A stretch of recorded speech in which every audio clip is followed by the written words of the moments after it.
The circular economy has become a crucial topic in the sustainability agenda within the last decade.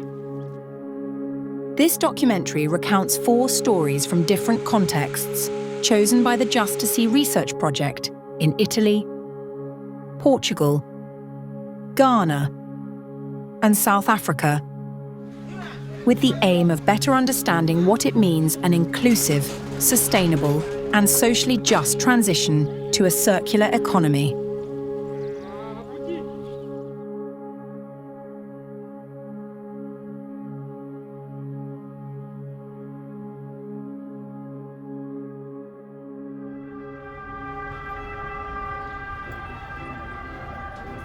Taranto, 200,000 people, is the home to the ex-Ilva, one of the biggest and oldest steel-making plants in Europe.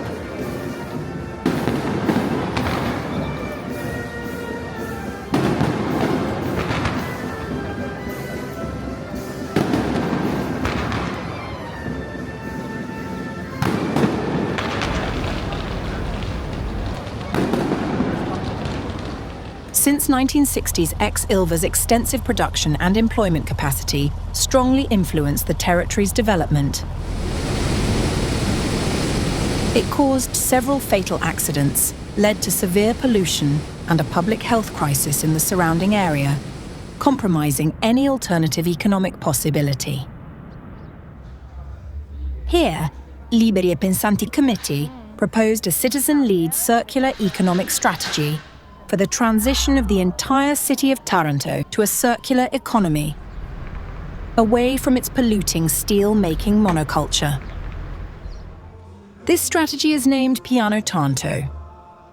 If we talk about Ilva, we can say that as an area of 15 million square meters, more twice than the size of the city of Taranto itself. Ilva is also called the factory of death, in according to the numbers reported on the cancer registry.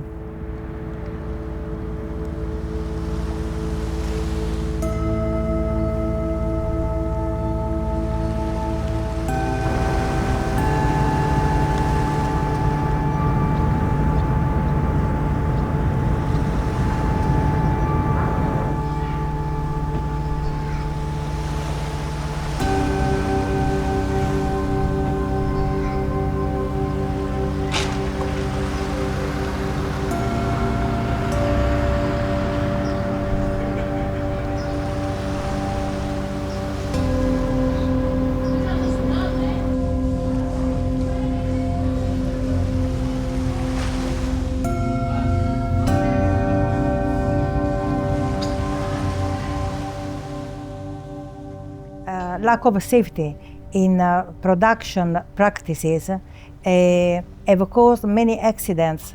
Finally, in 2012, the judge Patrizia Todisco ordered the seizure of the hot facilities in Ilva. Since the same seizure, 9 young workers lost their lives on this plant. But the pattern of management is always the same.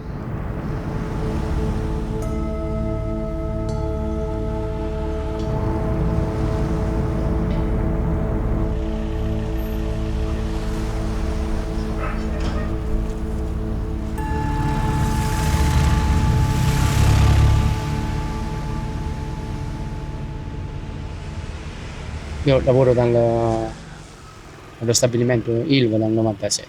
Negli anni ci sono stati tanti incidenti, tanti morti, perché ci sono stati morti sulle gru.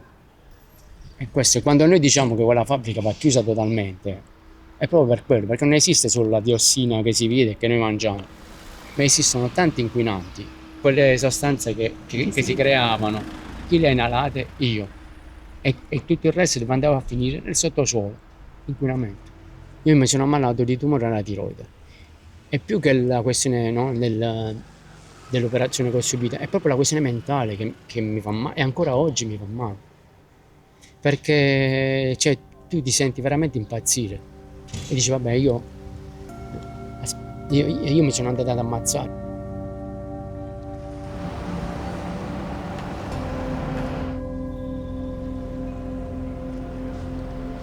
Convinti da sindacato e dalla politica, continuano ad entrare al lavoro. Ma che cosa si può fare? Si possono ammazzare queste persone? Sto dicendo Io personalmente sono stata lì la notte che il secondo operaio ed era là sotto l'acqua, morto lì, che non si poteva recuperare perché noi non abbiamo neanche i mezzi per tirare fuori la droga. Abbiamo aspettato una ditta veneta che venisse a recuperare la macchina e anche il corpo della persona. Le persone sono entrate a lavorare mentre noi facevamo il lavoro. È questo il sì, con il cadavere lì.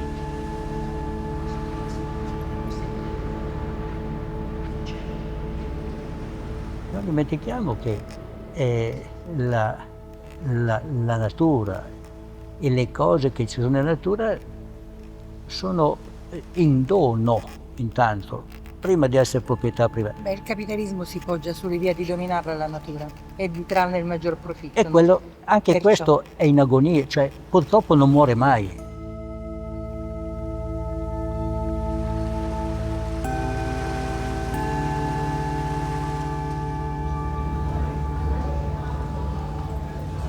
Ai nostri colleghi manca l'alternativa. Ecco perché noi abbiamo studiato il piano Taranto, quell'alternativa che gli permette di abbandonare questo lavoro. La possibilità di riconversione per Taranto offre che cosa? 30 anni di lavoro per 30.000 persone che si occuperanno di smantellare quella fabbrica, bonificare il sito inquinato che è sempre pari a 2,5 volte la città di Taranto e restituire un sito decontaminato a tutti gli utilizzi sociali e urbani che se ne possono fare. Lo Stato ha cominciato a parlare di messa a norma e ambientalizzazione, pur di non chiudere. È un'ulteriore promessa di un acciaio green, che però è un'operazione di solo greenwashing, per mantenere in piedi una fabbrica che è un serbatoio di voti politici, di partito, di sindacato e di interessi diversi, che però non ha nessuna utilità. Solo un piano partecipato dal basso ne assicura che nessuno dall'alto cali altri programmi che non tengano conto di quella che è l'unica verità. Quell'impianto non può produrre mai acciaio pulito senza rischio sanitario per noi.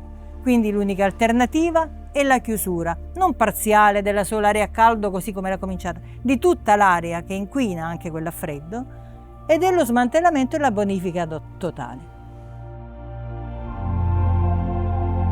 Piano Taranto is now awaiting evaluation by the European Commission. In the meantime, the sacrificed city keeps claiming the right to healing from the noxious effects of steel monoculture as a necessary precondition and the very essence of any possible circular economy transition.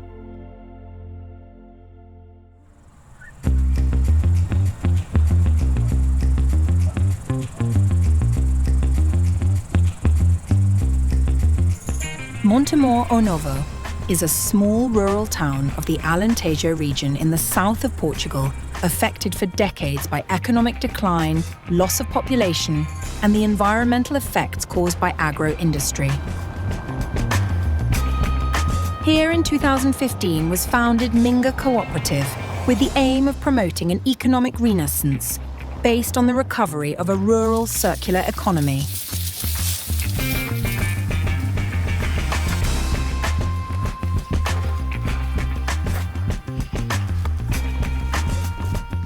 MinGa is a cooperative that is in Montemor Novo, and it was created in 2015. Especially the older farmers and people with a more time range perspective, they see how the policies from European Union on farming especially led to a lot of unemployment. People were paid not to produce, and the jobs in agriculture fell. The factories and the transformation sector around agroforestry closed, and so people were forced to migrate to the cities, to the coast, and this is a phenomenon that is happening a bit all over Europe. And the perspective of MinGa is to bring this south oriented perspective of circular economy, this broader perspective of circular economy that is not just about waste, it's about giving to the territories a life, a culture, an existence that gives a future, a hope to stop the people to go away and to attract people to Montemor.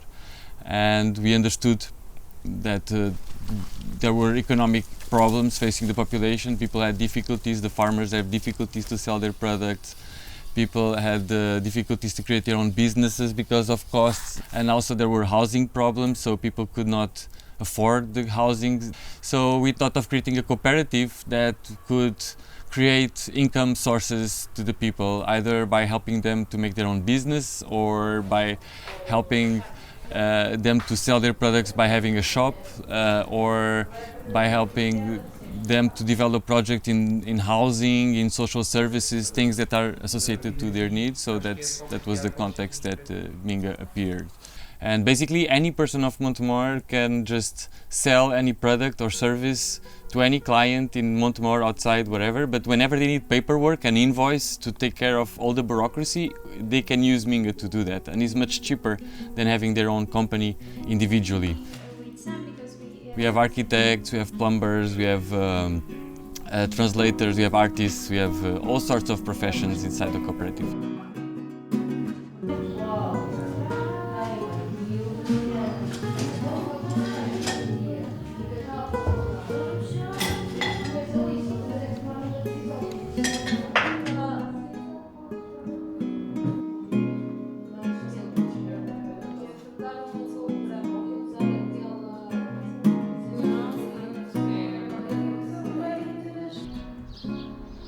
From the other side, we have a shop that sells products from local producers, farmers, cosmetics producers, food products in general, any sorts of crafts. So basically, whenever a local producer wants to sell their product, they can come to the cooperative shop and sell in the cooperative shop. Also, we supply school canteens with products from the local farmers, so we help both by the shop, by the supplying to the canteens, to create an income for the local producers. We have a housing project, and we are on the process of buying land and buying also old buildings to build from scratch or renew old buildings and give it at accessible prices for people to live. We try to promote the cooperation in general between people, and also that people start buying more local. We have a kind of internal currency between the members, so we can buy from each other or go to the shop and use this currency to buy products, and this is a way of incentivizing people to buy from each other. Currently we are 150 members from all the sectors, services, agriculture, crafts, producers, and we invoice around 1 million, a bit below 1 million euros per year last year. And circular economy is about people buying from each other. It's about connecting people. It's about also knowledge is exchange. Because if you go and see how people used to live here, they used to live with the resources that were here. They know exactly how to produce all sorts of tools, the food they need, the textiles. So when we arrived to a territory, when we arrived here, me and other people, we thought we first have to learn from how people do things.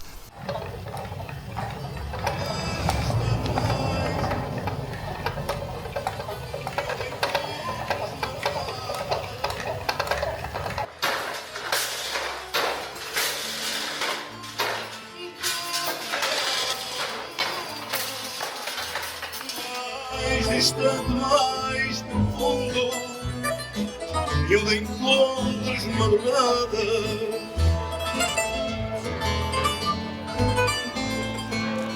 e no longe que não sei, nenhum do que em ti sonhei,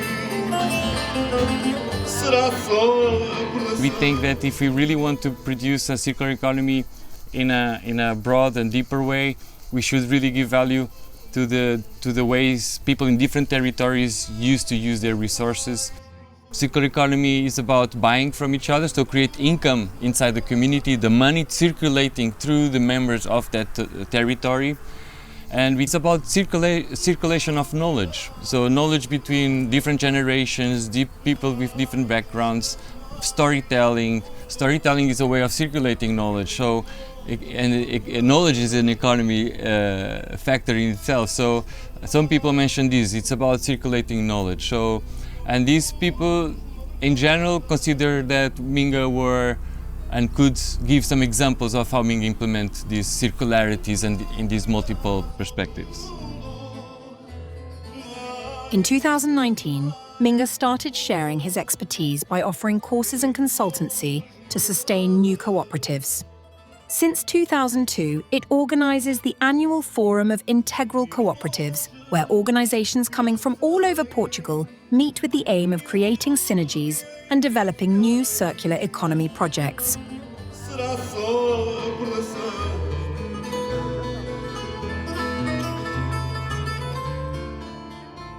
E eu ficarei sozinho.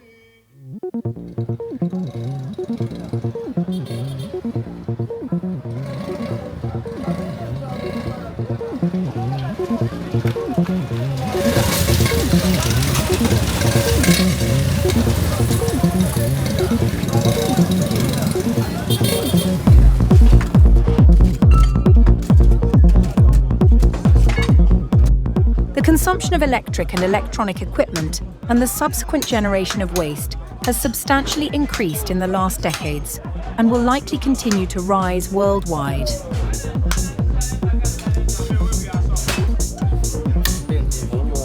The presence of a large amounts of scrap coming from all over the world and a growing waste market brought many informal workers to the big cities of Ghana from the northern rural areas of the country. The Aboabo Market is a waste management site in Kumasi, Ghana's second largest city. Here, almost 1,000 people live on the dismantling and resale of waste to the international buyers, demanding more and more electronic parts and scrap metals from electrical and electronic equipment.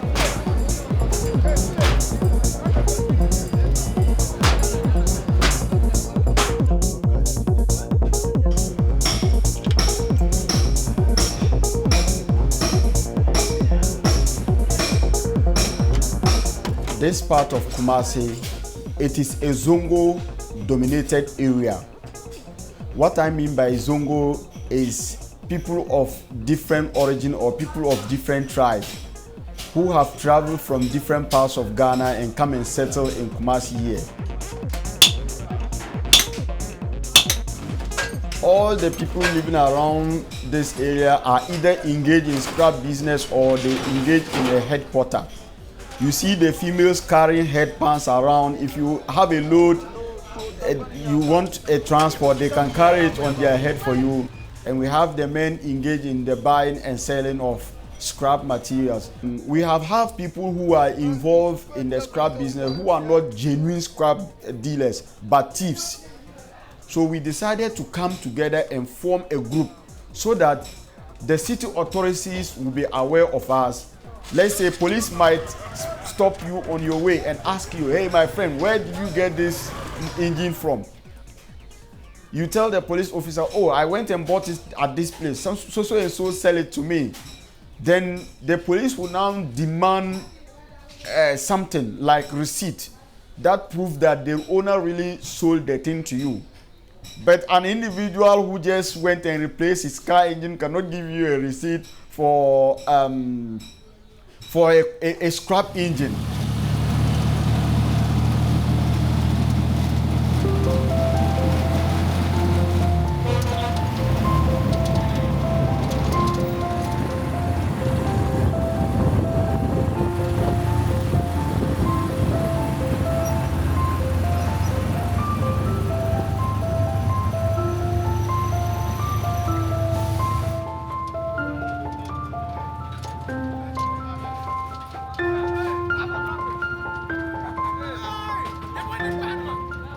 If you go and buy scraps, you may have car battery in it, you may have aluminium in it, you may have e-waste. In Ghana here, we import used motorbikes from China and Japan. We import used cars from Germany. We import used cars from Korea. A whole lot of things. Even used computers we import, and even mobile phones we bring it to Ghana here. And some of these things, before they get here, it is completely damaged. So some people come here to buy the scraps and go and reuse it again, whilst other people also ship it back abroad. You know, I am not an expert in computer, but now that semiconductor business is now booming, a lot of companies come down here to buy computer motherboards. Then they will send it back to Europe for recycling again. We are a registered association consisting of more than 600 members. And out of these 600 members, we have some members that we call executive members. So these executive members makes decision for the 600 registered members. I am the financial secretary. So I am part of the decision-making body of, well, we meet every Friday. If you have an identification from Kumasi Scrap Dealers Association, it gives you guarantee to move to wherever in Kumasi here you want to go for your scrap business. This kind of business, the scrap business, we are engaging with dangerous materials. We are engaging with a lot of electronic waste, and these electronic waste have some kind of hazardous components in it. So these NGOs have had numerous training with us to train us to build our capacity on how to handle these dangerous chemicals so that it will not have a direct impact on our lives and then the environment. The number of Ghanaian scrap workers associations is rising very fast, involving people from the growing urban population. Their everyday struggle against social stigma is also aimed to improve the inclusion of waste pickers and recyclers in a more sustainable and healthy work environment, towards a socially and environmentally just circular economy transition path.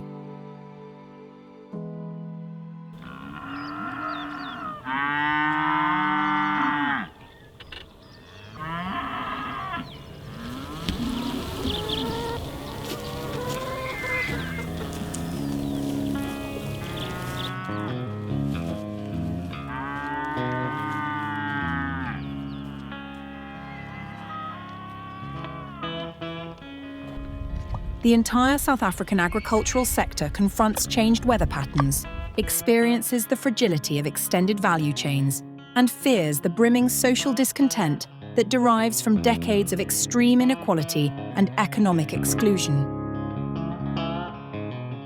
A farm called Lowerland, located on the banks of the Orange River in the arid lands of the Northern Cape, moves toward regenerative practices. Lowerland's move toward regenerative practices against the backdrop of a changing geopolitical environment and dramatic climate change.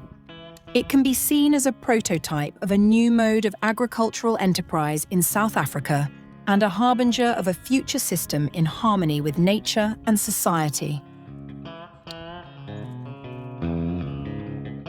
The size that we operate here at the moment is about 150 hectares that's irrigated, certified organic. And then about 100 that's still in conversion, where we're planting lucerne now. And then just so we're not ready for that complexity, so we're using lucerne to just get the soil ready for when we can start planting more intensive crops there. We're about 30 people permanently working here. Of that 30, between 5 and 15 will be interns, mostly from South Africa, graduates from colleges, and every now and then international intern. Then future farmers also send us younger guys who want to get into farming but they haven't studied. So yeah, we have a lot of people coming and going, which I think is part of our operation. So we always get new ideas, new people coming, and if people felt that they learned enough here, then they can go and hopefully do something similar in other places. We do rotations with short season or long season annual cover crops, where our animals rotate on, and then we will have some perennial cover crops also. So after about 2 or 3 years of short season cover crops and cash crops, we go back into a perennial and pecan nuts, and we have 6 hectares of pecan nuts also. Our animals are a massive part of our operation in terms of the impact they have on the fertility, and because we can't use chemicals and any chemical fertilizers, we literally use the animals to do all that work for us.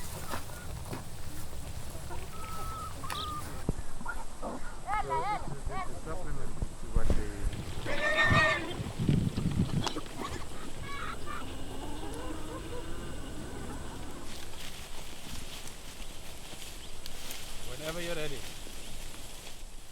Our vision is to supply a basket full of nutritious produce to the end consumer at a price that is affordable, at great value, and also in a way that we can regenerate our soils, our environment, and also the social environment in the area.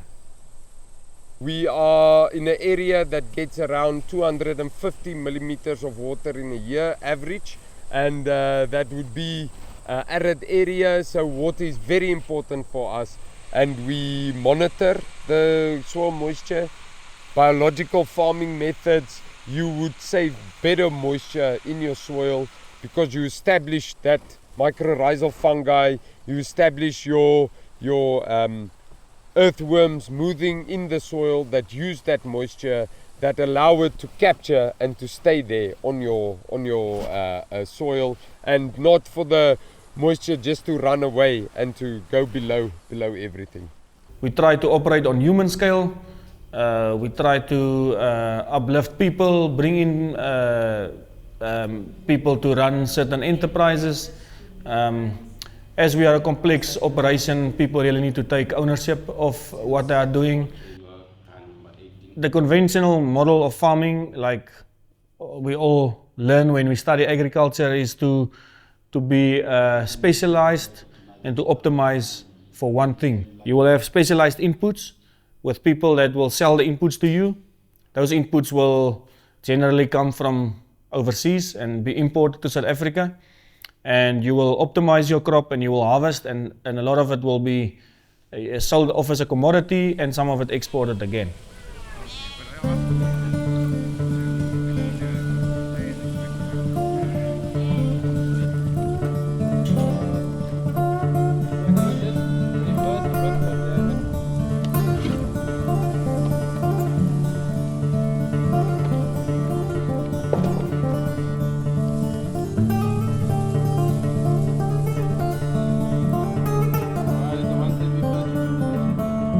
You can use the animals to go eat the pasture on the field where you planted it, meaning you don't need to cut the pasture, you don't need to bale it, you don't need to drive it out of the field, you don't need to feed it through a feeding mixer.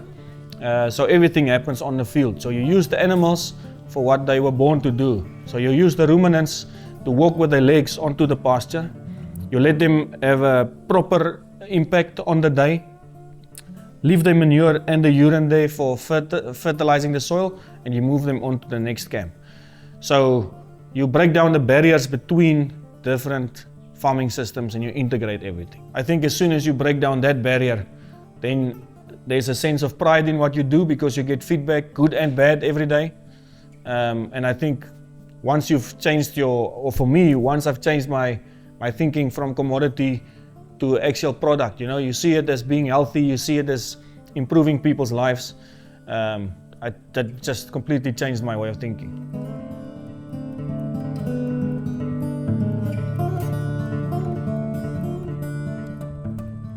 We do about 9 hectares of wine grapes, but wine is, most of our wine goes into bottle. Some is exported, mostly sold local. Then we do organic maize. Then we do wheat, we do rye. If you look at wheat, we do 3 or 4 different varieties. All of it goes into flour. We sell organic flour. We mill it with a stone ground on the farm. We set up our bakery now, so we bake sourdough once a week. And the long plan is that we will start selling sourdough frozen also to our clients.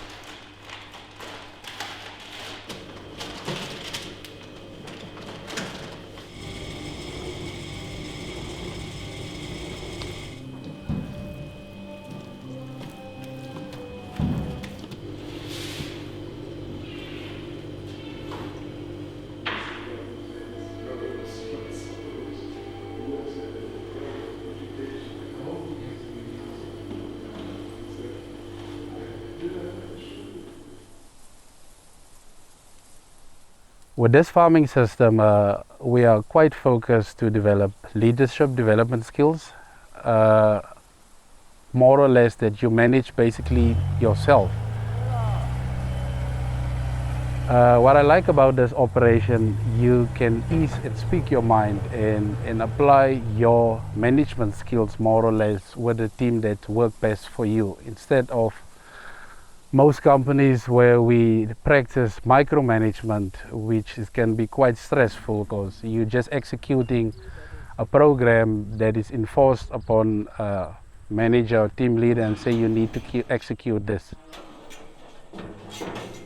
At times when you arrive here and you say, oh, I'm not used to this operation because the system taught us maybe differently, but on this operation you have literally like a brother's keeper operation on this with your farmer, with your manager, with your boss basically. So you work in perfect harmony. So the way we do things on this farm is very different than what conventional farms are doing. Apart from the organic and the regenerative space, our farm are also running on a system of circular economy, and where we can intermanage ourselves and run our own projects and our own programs.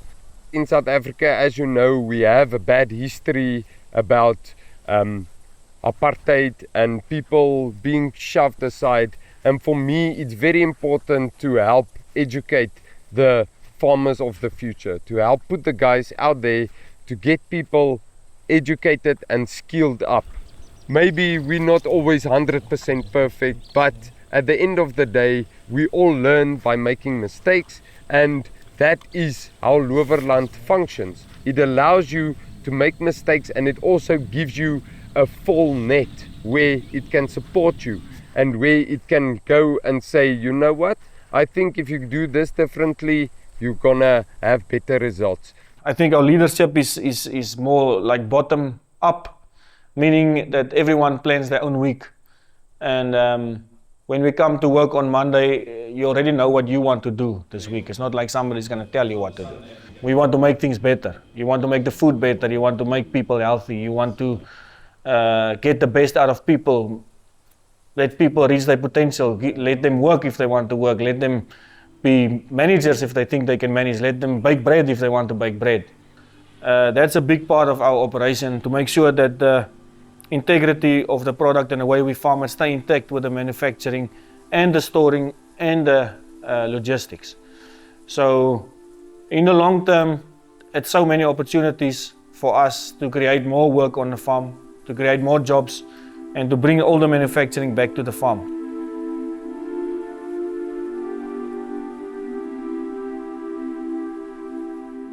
Through the narration of these 4 different case studies from global north and south, this documentary shows examples about both systemic barriers and powerful enablers to an inclusive, sustainable and socially just transition to a circular economy.